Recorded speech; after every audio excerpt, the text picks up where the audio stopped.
cozy yet? Can you hold up? Don't need no coffee yet. Hai, welcome back to my channel. Balik lagi bersama aku Yuni. Yuninya pakai Y ya. Di kelas bidanku hari ini, aku bakalan share ke kalian pengalaman aku mengikuti uji kompetensi bidan. Jadi sebelum aku lanjut, jangan lupa untuk di subscribe dan di like channel aku supaya aku bisa terus berbagi video ke kalian. Oke?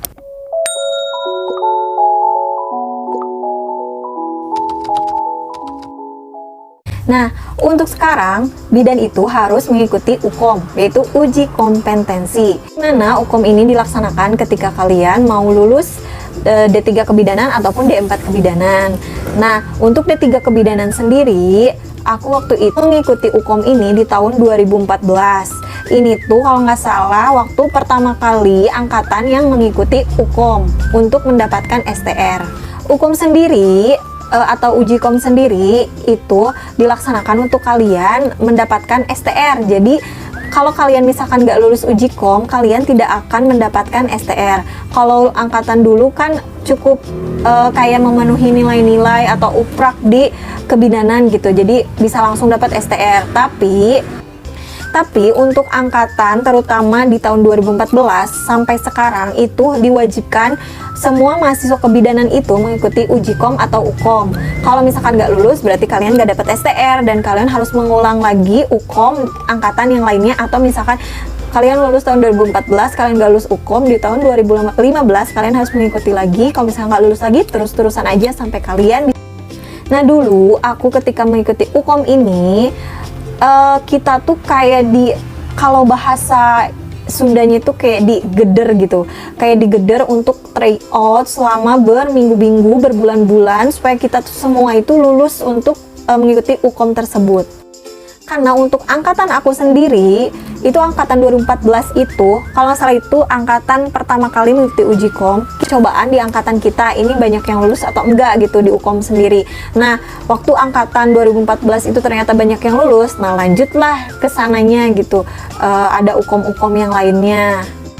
Aku sendiri selama sebelum menghadapi si UKOM ini, aku sering ikutan tryout. Selain tryout di kampus, aku juga ikutan tryout di luar kampus. Seperti misalkan di kampus lain ada mengadakan tryout, aku ikutan gitu.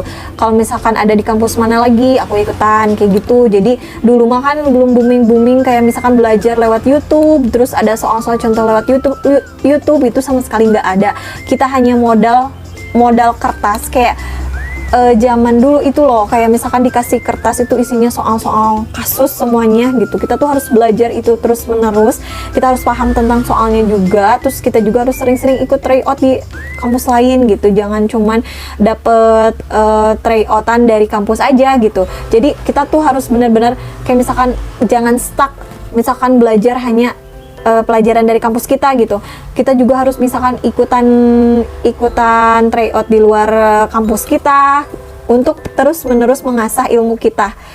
Karena untuk UKOM sendiri, ketika UKOM di zaman aku ya, tahun 2014 itu soalnya itu berbentuk kayak banyaknya kasus. Kayak misalkan nyonya A datang dengan keluhan bla bla bla, nyonya B datang dengan keluhan bla bla bla, nanti kita harus melakukan tindakan apa dan lain-lain sebagainya. Kita tuh tidak sistem online sama sekali, kita tuh sistemnya dikasih kertas soal kayak gitu, nanti kita ngisi kayak zaman dulu gitu. Kalau misalkan angkatan 2014 ke belakang itu pasti udah tahu ya, zamannya SMA itu kalau ngisi soal itu di kertas yang dikasih waktu berapa ya, 60 menit gitu apa 90 menit gitu. Jadi sama sekali nggak ada sistem online kalau di zamannya aku. Kalau sekarang kan udah canggih ya.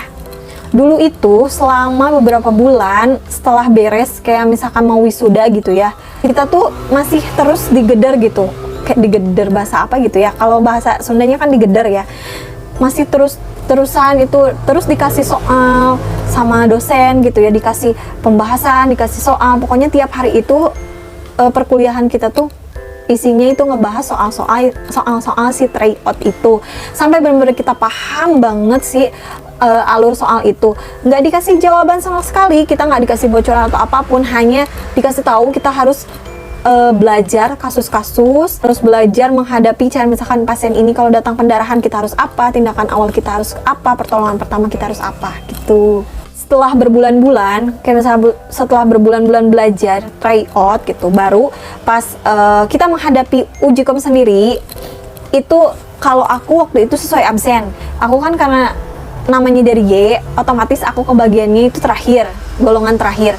Waktu itu cukup menegangkan juga ya, karena ya waktu sebelum uji komnya itu dikasih tahu sama dosen kalau misalkan kita mau ke toilet aja itu harus sebelumnya, jadi jangan bolak-balik pas ukom. Terus si pensilnya itu harus diraut itu harus pas sebelum ukom, jadi kalian nggak boleh bawa rautan di dalam, jadi cukup bawa pensil sama penghapus aja sama pulpen. Terus jangan sampai ada misalkan pensilnya jatuh atau misalkan bikin berisik, apalagi kita saling mencontek tuh sama sekali nggak bisa pas ukom itu. Bener-bener real kita ngerjain sendiri-sendiri, karena itu si pengawasnya itu kan dari luar ya, kayak UN lagi, jadi bener-bener suasananya tuh bener-bener menegangkan sekali, dan gitu nggak bisa lirik kiri lirik kanan tuh nggak bisa sama sekali. Jadi kalau misalkan kalian mau menghadapi ukom itu kalian harus benar-benar belajar ya, jangan harap kalian bisa nyontek ke teman kalian. Nah setelah ukom beres, kita nunggu beberapa minggu atau kalau nggak salah itu berapa bulan gitu, karena udah lama ya jadi aku agak lupa, untuk pengumuman kelulusan ukom. Pengumuman kelulusan ukom sendiri nanti dikasih tahu dari kampus. Nah setelah berapa bulan atau berapa minggu gitu aku lupa lagi, karena kan itu udah 2014 yang lalu ya, dikasih pengumuman sama kampus. Dulu tuh masih zamannya BBM loh, belum ada WhatsApp, belum ada booming udah ada sih Instagram, cuman nggak terlalu booming gitu. Dulu tuh zamannya BBM, di share sama kampus dan bermodalkan screenshotan yang BBM itu loh, yang screen muncul itu loh. Nah di screenshot deg-degan banget waktu misalkan lihat pengumuman kelulusan itu, takutnya nggak lulus gitu, soalnya kan ada beberapa teman aku emang nggak lulus dan sampai sekarang pun dia masih proses ikut uji kom gitu.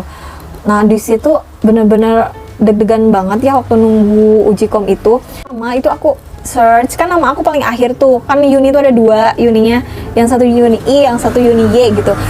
Aku search sampai bawah banget, dan pas ngelihat uni, aku lihat kan ada ke pinggirnya lagi, harus nge-scroll lagi ke pinggir, dan alhamdulillah banget lulus gitu. Dan bener-bener kalau misalkan uji kom itu bener-bener kalian tuh nggak bisa nyontek sama temen gitu. Kalau itu pengalaman aku waktu 2014 ya, itu waktu 2014 tuh pakai kertas, bukan pakai komputer.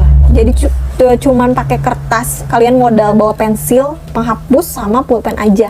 Jaraknya itu sama temen tuh agak jauh, dan kalian tuh nggak bisa lirik kiri atau kanan gitu, bener-bener ketat banget. Setelah pengumuman lulus itu nih, alhamdulillah selama aku nunggu STR-nya itu hampir setahun. Jadi aku nunggu STR-nya tuh, kalau dulu kan setahunnya masih lama gitu. Kalau sekarang kan cepet tuh STR keluarnya, sebulan juga udah keluar. Kalau dulu itu lama banget nunggu STR-nya itu sampai setahun. Setelah STR ada, alhamdulillah udah beres nih. Jadi wisuda juga udah tenang, udah punya STR juga, mau kuliah lagi juga udah tenang gitu. Tips buat kalian yang mau menghadapi ukom, kalian harus banyak-banyak mengikuti tryout ya.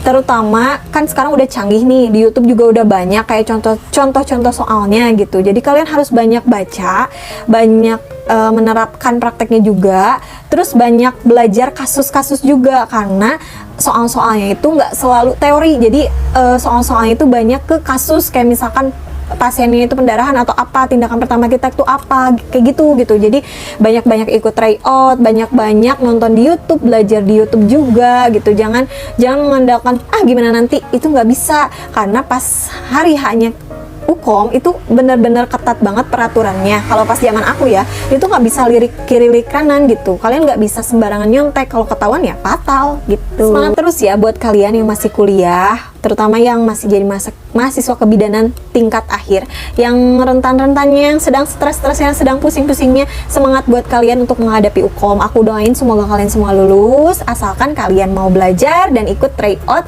serta belajar di YouTube tentang soal-soal ukom, banyak kok. Nah itu tadi pengalaman aku ketika aku mengikuti ukom di tahun 2014 ya. Itu jadul banget ya, tahun jadul banget, jadi masih pakai kertas gitu. Tips dari aku, banyak-banyak ikut tryout, banyak belajar, dan semangat, berdoa, minta doa sama orang tua. Terus pokoknya buat mahasiswa tingkat akhir kebidanan itu harus semangat. Aku doain kalian semoga lulus. Sekian dulu ya video dari aku. Semoga dengan video ini kalian mendapat gambaran ketika nanti akan menghadapi ukom. Semoga yang akan menghadapi UPI Ukom semoga pada lulus ya. 초콜릿은 달콤해